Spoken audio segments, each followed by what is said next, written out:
नमस्कार, स्वागत है आपका आज के मुख्य समाचार में। बड़ी खबर आ रही है, नीतीश कुमार जी पलटी मारने वाले हैं, इंडिया गठबंधन की सरकार बनने वाली है। और अब तो नीतीश कुमार की पार्टी जदयू ने सीधा बीजेपी को चुनौती दे दी है कि इनका दिमाग घसक गया है। और आज जदयू यदि बीजेपी से अलग हो रही है तो इन बीजेपी वालों के कारण। साथ ही आज पूरे बिहार में भारी बारिश का हाई अलर्ट जारी किया गया है।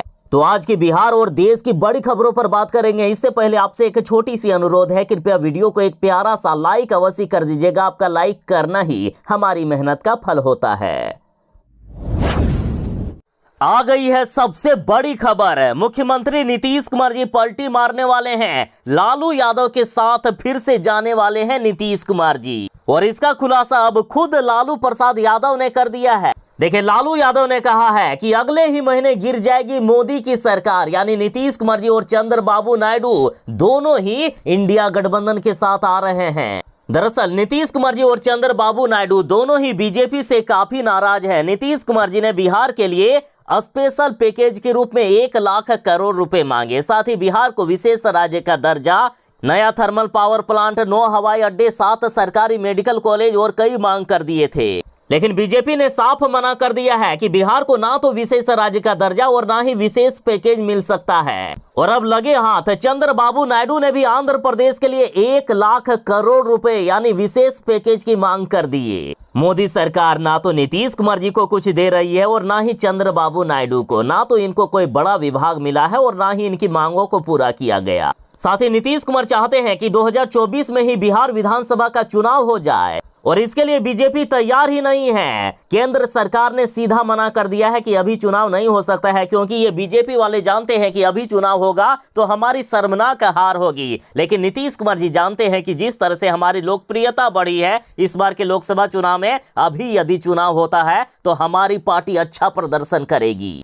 इसलिए नीतीश कुमार जी काफी गुस्से में है और इन्होंने पलटी मारने के संकेत दे दिए। साथ ही देखिए, बड़ी खबर है कि नीतीश कुमार जी को इंडिया गठबंधन से पीएम पद का ऑफर मिल गया है और ये बड़ा खुलासा जदयू के नेता ने ही किया। साथ ही इधर नीतीश के मंत्री जमा खान ने कह दिया है कि अब बिहार नहीं बल्कि देश को नीतीश की जरूरत है। तो यदि नीतीश कुमार जी पलटी मारकर आते हैं इंडिया गठबंधन में तो नीतीश कुमार जी को प्रधानमंत्री बनाया जा सकता है। साथ ही तेजस्वी यादव बिहार के मुख्यमंत्री बन सकते हैं और जल्दी चुनाव कराने से तेजस्वी यादव को भी बड़ा फायदा मिलेगा। राजद अकेले दम पर चुनाव लड़कर पूर्ण बहुमत की सरकार बिहार में बना सकती है। और इधर तेजस्वी यादव ने घोषणा कर दी है कि बिहार में अकेले दम पर सरकार बनाएगी राजद। तेजस्वी यादव ने बड़ा दावा किया, यानी सब कुछ तय हो चुका है। नीतीश कुमार जी और चंद्रबाबू नायडू दोनों ही पलटी मारने वाले हैं और बस 1 ही महीने का समय बचा है। इसी महीने एनडीए की सरकार रहेगी, अगले महीने एनडीए की सरकार गिर जाएगी, इंडिया गठबंधन की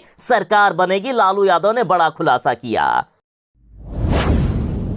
आखिर अब जदयू के नेता क्यों डरेंगे बीजेपी से? बस 1 ही महीना तो जदयू को अभी बीजेपी के साथ रहना है, फिर नीतीश कुमार जी पलटी मारने वाले हैं। अब तो लालू यादव ने भी खुलकर कह दिया है कि अगले महीने ही गिर जाएगी मोदी की सरकार और इंडिया गठबंधन की सरकार बनेगी। इंडिया गठबंधन ने तो नीतीश कुमार जी को पीएम पद का ऑफर तक दे दिया है। साथ ही आरजेडी नेता भाई वीरेंद्र ने तो यहां तक कह दिया कि जल्द ही नीतीश कुमार जी एनडीए को छोड़कर हमारे साथ आ रहे हैं। और अब नीतीश कुमार की पार्टी जदयू के विधायक गोपाल मंडल ने सीधा बीजेपी को ललकार दिया और कहा कि दम है तो अकेले चुनाव लड़कर दिखा दें। इन्होंने कहा कि इन बीजेपी वालों का दिमाग घिसक गया है, दिमाग घिसक गया है चौबे जी का। बीजेपी नेता गिरिराज सिंह भी बक बक करते रहते हैं। बिहार में भले ही दिखावटी के लिए अभी डबल इंजन की सरकार है, लेकिन कुछ भी ठीक नहीं चल रहा है।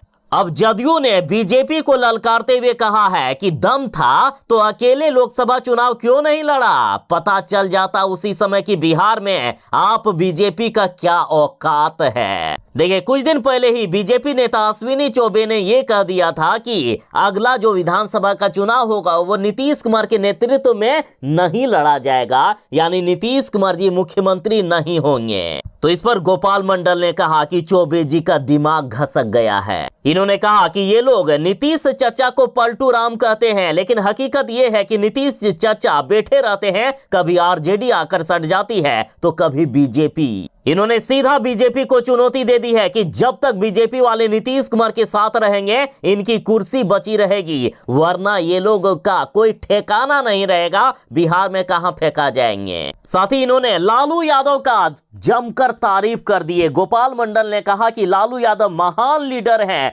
गरीबों का मसीहा है लालू यादव। मतलब खेला दोनों तरफ से शुरू हो गया है। नीतीश कुमार जी लालू यादव के साथ आने वाले हैं, बड़ी खबर है अब तक की। फिर से गेम चेंजर बनेंगे नीतीश कुमार जी। और बस इसी महीने की सरकार है एनडीए की, फिर अगस्त में एनडीए की सरकार गिर जाएगी। लालू यादव ने बड़ा ऐलान कर दिया है। अब बदलेगा बिहार, अब बिहार भी विकसित राज्यों की श्रेणी में आएगा। बिहार का विकास इतनी तेजी से होगा जो किसी ने सोचा भी नहीं होगा। देखिए, बिहार के लिए बड़ी खुशखबरी है। बिहार में 2 स्पेशल इकोनॉमिक जोन बनाने के लिए केंद्र सरकार सहमत हो गई है। अब बिहार में बड़े पैमाने पर निवेश और रोजगार मिलेगा। अभी बिहार के लोग दूसरे राज्यों में जाते हैं रोजगार की तलाश में, लेकिन अब वो दिन दूर नहीं जब दूसरे राज्यों के लोग बिहार आएंगे। देखिए, केंद्र सरकार बिहार में 2 स्पेशल इकोनॉमिक जोन यानी सेज बनाने पर सहमत हो गया है। देखिए, निर्यात को बढ़ावा देने के लिए सरकार की ओर से स्थापित किए जाने वाले आर्थिक क्षेत्रों को स्पेशल इकोनॉमिक जोन यानी सेज कहा जाता है। देखिए, सेज से निर्यात होने वाले सामान पर कस्टम ड्यूटी, एक्साइज ड्यूटी, आयकर, minimum alternate tax, dividend distribution tax, ये सब कुछ भी नहीं लगता है। लिहाजा उद्योगपति वहां निवेश करने को ज्यादा इच्छुक होते हैं। यानी बिहार में अब बड़े बड़े उद्योग लगेंगे। अब बिहार में रोजगार की कोई कमी नहीं रहेगी। अब दूसरे राज्यों के लोग भी बिहार आएंगे रोजगार की तलाश में। बिहार में आज खतरनाक बारिश होने वाली है। मौसम विभाग ने बिहार के सभी जिलों में बारिश का हाई अलर्ट जारी किया है। मौसम विभाग ने कहा कि बिहार के 1-2 जिले नहीं बल्कि सभी जिलों में बारिश होने वाली है। साथ ही बिहार में बारिश जानलेवा हो गई है। बीते 24 घंटों में वज्रपात से 9 लोगों की दर्दनाक मौत हो गई। साथ ही बीते 48 घंटों में 18 लोगों की मौत हो चुकी है, 7 लोग झुलस गए हैं। साथ ही मौसम विभाग के अनुसार बिहार के जिन जिलों में सबसे तेज बारिश होने वाली है उनमें मुजफ्फरपुर, सिवान, सीतामढ़ी, पूर्णिया, कटिहार, अररिया, किशनगंज शामिल है। इनमें अति भारी बारिश होने वाली है। साथ ही पटना, नालंदा, जहानाबाद, गया, नवादा, लखीसराय, शेखपुरा, बेगूसराय, औरंगाबाद, अरवल, रोहतास, कैमूर, भोजपुर, बक्सर में ऑरेंज अलर्ट बारिश का जारी है। यहाँ भारी बारिश होगी। इसके अलावा गोपालगंज, वैशाली, समस्तीपुर, दरभंगा, मधुबनी, सुपौल, शिवहर, खगड़िया, भागलपुर, मुंगेर, बांका और जमुई में बारिश का येलो अलर्ट जारी किया गया है। बारिश के साथ नदियों का भी जलस्तर तेजी से बढ़ रहा है। बिहार में बाढ़ के भी संकेत मिल रहे हैं। कई जिलों में तो बाढ़ का पानी घुस भी गया है। कई जिलों में तो अभी से ही लोगों का पलायन शुरू हो गया है। कई जगह पर पुल टूट रहे हैं। सरकार के सारे दावे फेल साबित हो गए हैं।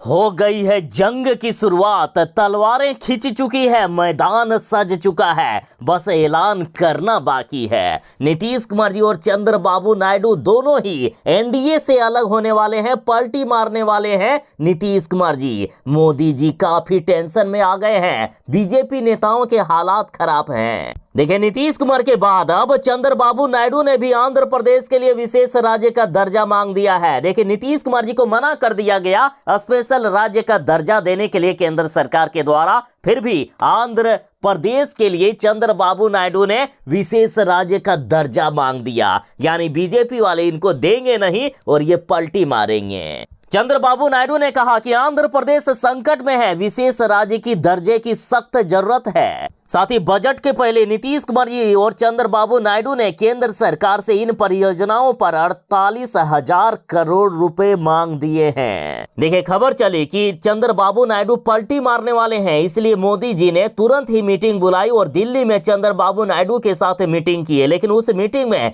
चंद्रबाबू नायडू ने प्रधानमंत्री जी को एक लंबी सी लिस्ट थमा दी और चंद्रबाबू नायडू अकेले प्रधानमंत्री जी से मिलने नहीं आए बल्कि तेलंगाना के मुख्यमंत्री रेवंत रेड्डी को भी ले आए। यानी कांग्रेस नेता के सामने चंद्रबाबू नायडू ने मोदी जी से डील किए, या यूं कहिए कि बीजेपी पर दबाव बनाने के लिए चंद्रबाबू नायडू ने कांग्रेस के मुख्यमंत्री को ले आए थे। लेकिन फिर भी केंद्र सरकार नहीं मान रही है, ना ही बिहार को ना ही आंध्र प्रदेश को विशेष राज्य का दर्जा या विशेष पैकेज देना चाहती है मोदी सरकार। और इसलिए जिसका डर था वही हुआ। आखिरकार चंद्रबाबू नायडू ने संकेत दे दिए हैं कि चंद्रबाबू नायडू एनडीए से होंगे अलग। समर्थन के बदले इन्होंने कठोर शर्त रख दी। तो इधर मुख्यमंत्री नीतीश कुमार भी लालू यादव के साथ जाने वाले हैं, यानी बड़ा खेला होने वाला है। केंद्र की मोदी सरकार गिरने वाली है और लालू यादव के दावों के अनुसार अगले ही महीने बन रही है इंडिया गठबंधन की सरकार।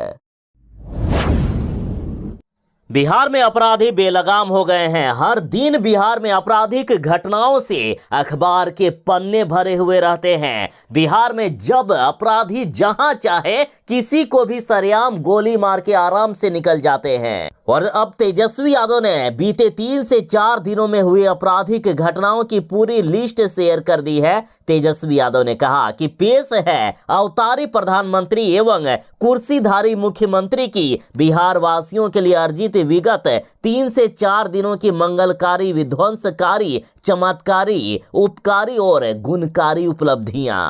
टोटल 41 तरह की आपराधिक घटनाओं को तेजस्वी यादव ने शेयर किया है। देखिए, बेगूसराय में गोली मारकर महिला की हत्या, बगहा में गला दबाकर महिला की हत्या, समस्तीपुर में गोली मारकर महिला समेत 2 की हत्या, गया में दिन दहाड़े गोली मारकर युवक की हत्या, मधुबनी में अनाज कारोबारी की गोली मारकर हत्या, बख्तियारपुर में युवक के मुंह में गोली मारकर हत्या कर दी गई, पटना के मसौड़ी में महिला को दुष्कर्म के बाद उनकी हत्या कर दी गई, नवादा में महिला की गोलियों से भूनकर हत्या, पति का पहले ही हो चुका है मर्डर, मोतिहारी में नाबालिग की खौफनाक निर्मम हत्या, बदमाशों ने पहले अगवा कर कई दिनों तक गैंग रेप किया फिर हत्या कर दी, नवादा में 3 साल की मासूम बच्ची के साथ घिनौनी दरिंदगी की गई, मधुबनी में डबल मर्डर हो गया, अपराधियों ने मां बेटे की हत्या कर दी, पटना में घर में घुसकर महिला के साथ रेप की कोशिश की गई, शोर मचाने पर गोली मारकर हत्या कर दी। तो इस तरह से बिहार में दिन दहाड़े आपराधिक घटनाओं को अंजाम दे रहे हैं। अपराधी बेलगाम हो गए हैं। तेजस्वी यादव ने कहा कि सरकार से अपराधियों को संरक्षण प्राप्त है। बिहार में बीते 15 दिनों में 20 से भी ज्यादा पुल गिर गए हैं। तो अब इस पर तेजस्वी यादव ने कार्टून शेयर करते हुए, तस्वीर शेयर करते हुए सरकार पर तंज कसा। तेजस्वी यादव ने कहा कि गर्मी से परेशान सुशासनी पुल प्रतिदिन नदियों में कूद रहे हैं, यानी पुल खुद नदी में कूदकर अपनी जान दे रहा है। पुलों को आत्महत्या से नहीं रोकने पर सरकार साहब ने छोटी मछलियों को दोषी माना है। अब बड़ी मछलियां और साहब मिल बैठकर शिलाचार से परिपूर्ण समीक्षात्मक हवन करेंगे। देखिए, तेजस्वी यादव ने जो तस्वीर शेयर की है उसमें से एक गाड़ी वाला एक व्यक्ति से पूछता है कि यहाँ तो एक पुलिया था ना। तो राहगीर व्यक्ति ने इस गाड़ी वाले को जवाब दिया कि वह तो बह गया, पर थोड़ा सा इंतजार कर लो, हो सकता है कि कोई दूसरा पुल बहकर यहाँ पर आ जाए। अगली तस्वीर तेजस्वी यादव ने बीबीसी न्यूज की शेयर की है, जहां पर गाड़ी वाले अब ये सब चेक कर रहे हैं कि टायर चेक कर लिए, पेट्रोल चेक कर लिए, पुल तो चेक कर लिए ना कि टूट तो नहीं जाएगा। तो वहीं तेजस्वी यादव के द्वारा शेयर की गई बीबीसी न्यूज की ये तस्वीर देखिए कि नेता जाते हैं पुल को देखने के लिए और कहते हैं कि यहाँ पुल था ही नहीं या बह गया। यानी नेताओं को भी भरोसा नहीं हो रहा है, इतना ज्यादा भ्रष्टाचार हो रहा है बिहार में। नेता लोग को लग रहा है कि यहाँ पुल शायद होगा ही नहीं, ऐसे कैसे बह जाएगा पुल। और साथ ही कल ही तो खबर आई थी कि बीजेपी के नेता को खुद डर लग रहा है बिहार के किसी भी पुल या पुलिया को पार करने में। कब कौन सा पुल गिर जाए, कब किसकी मौत हो जाए, कोई गारंटी नहीं है। इस कदर भ्रष्टाचार हो रहा है बिहार में। आखिर बिहार की ऐसी लापरवाह सरकार के बारे में आप क्या कहोगे? बिहार के सरकारी अस्पतालों में एक्सपायर हो गई 1500 करोड़ रुपए की दवा। बिहार में जो दवा मरीजों के बीच बांटनी चाहिए वो एक्सपायर हो गई। ज्यादातर देखा जाता है कि सरकारी अस्पतालों में मरीजों के बीच दवा का वितरण नहीं किया जाता है, बल्कि बाहर से दवा लिख दी जाती है।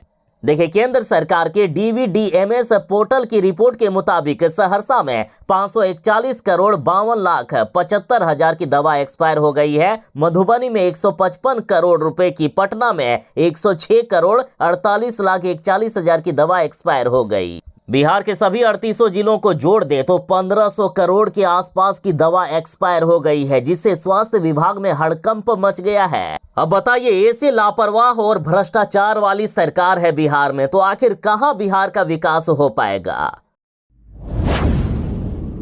बिहार के सरकारी स्कूल के बच्चों को सरकार ने बड़ी सौगात दे दी है। बिहार के सरकारी स्कूलों में बदलेगा अब मिड डे मील का टेस्ट। खास अवसरों पर भी अब स्पेशल डिश परोसी जाएगी। देखिए, बिहार के सरकारी स्कूलों में अब तिथि योजना का आयोजन किया जाएगा। इसके तहत खास अवसरों पर मुखिया या दूसरे जनप्रतिनिधि के साथ साथ सामाजिक संगठन बच्चों को विशेष खाना खिलाएंगे। जनप्रतिनिधियों के जन्मदिन, जयंती और राज्य के स्थापना दिवस जैसे खास अवसर पर मुखिया या जनप्रतिनिधि अपने इलाके के किसी भी स्कूल में मिड डे मील के दौरान स्पेशल खाना का इंतजाम करेंगे। भोजन परोसने से पहले स्कूल के स्तर पर जांचा जाएगा। बिहार के रुपोली सीट पर विधानसभा उपचुनाव होने वाला है। लोकसभा चुनाव के बाद एक बार फिर से एनडीए और इंडिया गठबंधन आमने सामने है और इस बार फिर से पप्पू यादव जी खेल बिगाड़ेंगे। दरअसल पूर्णिया सीट से लोकसभा का चुनाव लड़ने के लिए इस सीट से विधायक रही बीमा भारती ने इस्तीफा दे दिया था। पूर्णिया की सीट से जब जदयू से टिकट नहीं मिला तो वह आरजेडी की शरण में चले गई और लालू यादव ने इन्हें पूर्णिया की टिकट दे दिए। लेकिन पप्पू यादव ने निर्दलीय उम्मीदवार के तौर पर मैदान में उतरकर लालू यादव का खेल खराब कर दिया और पूर्णिया सीट से शानदार जीत हासिल कर लिए और अब रुपोली की सीट पर उपचुनाव होने वाला है। पूर्णिया से लोकसभा चुनाव हार चुकी बीमा भारती को लालू यादव ने फिर से रुपोली सीट से उम्मीदवार बनाया है, जबकि एनडीए की तरफ से जदयू के कालाधर मंडल को उम्मीदवार बनाया गया है। आगामी 10 जुलाई को रुपोली विधानसभा सीट के लिए वोटिंग होनी है। तो इधर पूर्णिया से निर्दलीय सांसद पप्पू यादव इस सीट से उम्मीदवार खड़ा करने की तैयारी कर लिए हैं। पप्पू यादव जी फिर से लालू यादव और नीतीश कुमार का खेल बिगाड़ने वाले हैं। ये समय का पहिया घूमते रहता है। आज जो किसी के साथ कर रहा है कल उसी के साथ हो सकता है और ऐसा हो गया है के पाठक के साथ। देखिए, शिक्षकों का वेतन रोकने वाले के पाठक की आज खुद सैलरी रुक चुकी है। जी हाँ, बिल्कुल सही सुना आपने। शिक्षा विभाग में अपर मुख्य सचिव रहते हजारों शिक्षकों और शिक्षा विभाग के अधिकारियों कर्मचारियों के वेतन पर रोक लगाने वाले आईएएस के पाठक की खुद की सैलरी रुक गई है। के पाठक को जून महीने का वेतन नहीं मिला है। देखिए, 13 जून को राज्य सरकार ने के पाठक का ट्रांसफर भूमि सुधार एवं राजस्व विभाग का अपर मुख्य सचिव के रूप में कर दिए थे, लेकिन के पाठक ने वहां भी योगदान नहीं दिया। फिर के पाठक का अब नए जगह पर ट्रांसफर हो गया है। के पाठक को राजस्व परिषद का अध्यक्ष बना दिया गया है और इन सब प्रक्रिया के बीच के पाठक को वेतन ही नहीं मिला है जून महीने का।